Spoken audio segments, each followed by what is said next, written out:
feature and a short.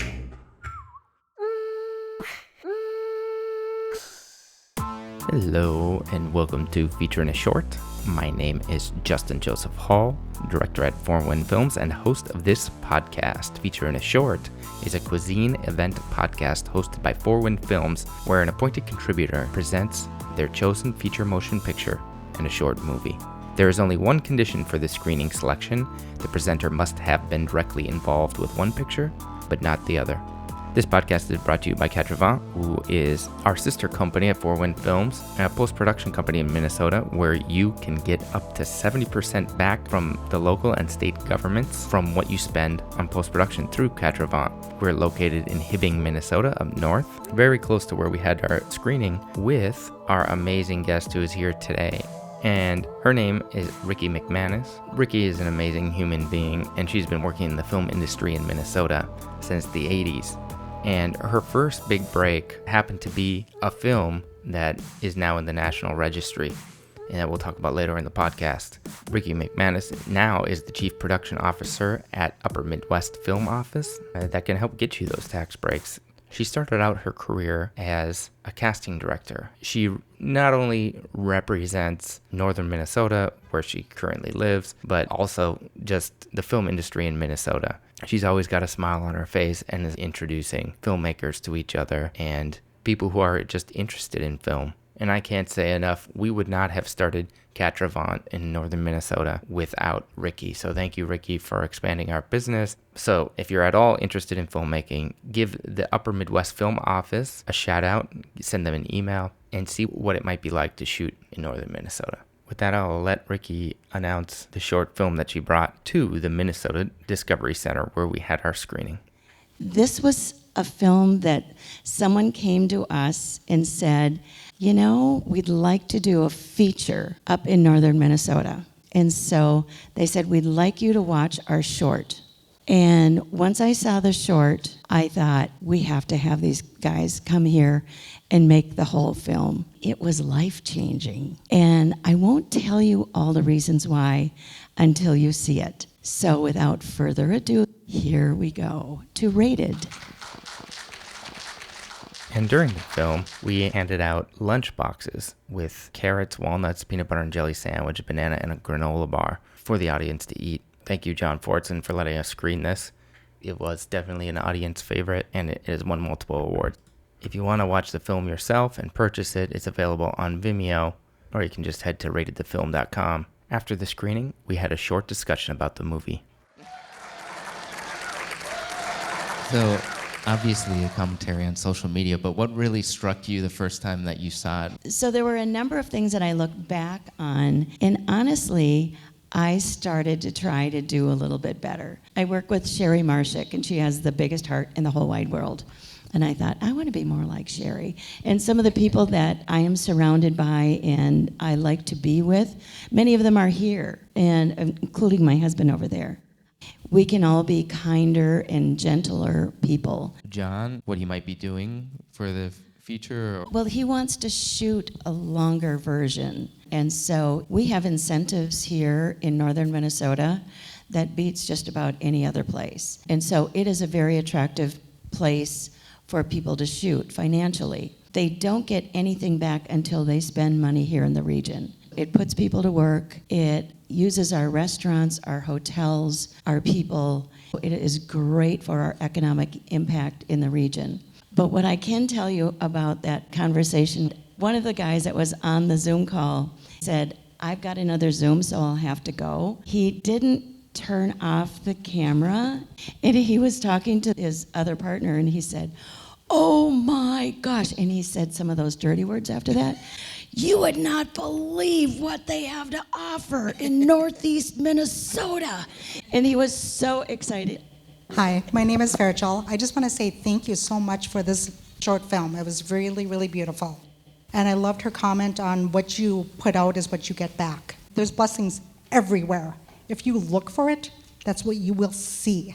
And this is wonderful. I really liked it. So thank you. Thank you for this. Immediately after the discussion with the short, we shifted out into the hallway with the Minnesota Discovery Center. The Minnesota Discovery Center, if you don't know it, up in Chisholm, Minnesota, does a great many things for the community. It's a museum, it's a music event space. They have classes teaching the arts. We really enjoyed being there this time. And so we went out into the hallway and everybody picked up a glass of champagne to watch Purple Rain. And here's just a quick intro from Riki about Purple Rain. Purple Rain was my very first. And it's interesting because at the time, we did not have a film board. So the producer came in, and at the time, I was with a model and talent agency. And he went around to all the talent agencies, a wonderful gentleman, and we became friends. He said, Riki, if you would do the casting for this film, I would love it. And I said, why me? Because I don't have the experience like these other people do. They've been in the talent industry forever. He said, it's because I know that if you have to work around the clock, you will. And so I guess it's a story about just putting your whole person into the job, because that's exactly what you have to do sometimes in this industry. It was worth it because it was amazing, and I've got some really good stories to tell you after you've watched it. After screening Purple Rain, we talked with Riki about her experience on working with Prince and the difficulties of casting Purple Rain.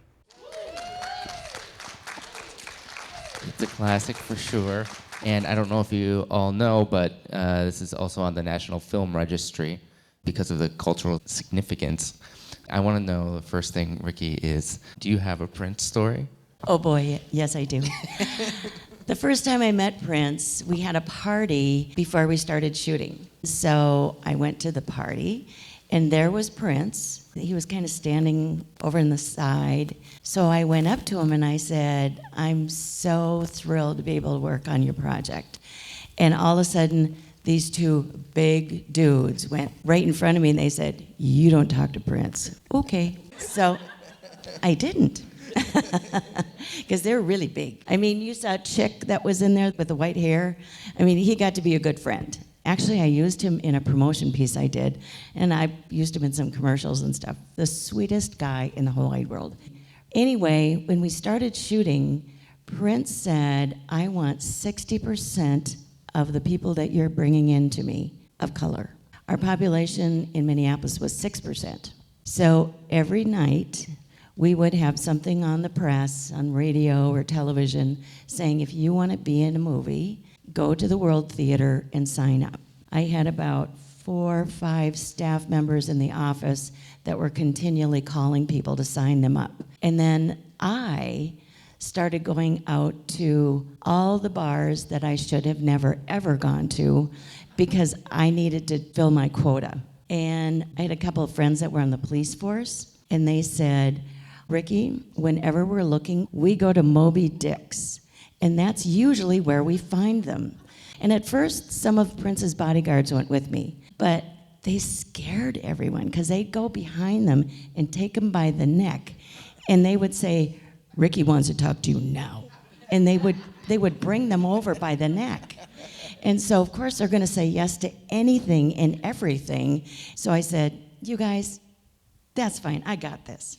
Sometimes when I would go to a bar, open the door, and there were people on the other side that were holding it, so I wouldn't go in. And I'd knock on the door and I'd say, you guys, let me in because I want to put you in a movie. Let me in. So they let me in for that scene. Let's Go Crazy. My staff was in the back. They started playing, and we saw all of these people up there that were having a fabulous time. And we all looked at each other, and we all started to cry. We said, we did it. We had no idea if we could do it, but we did it.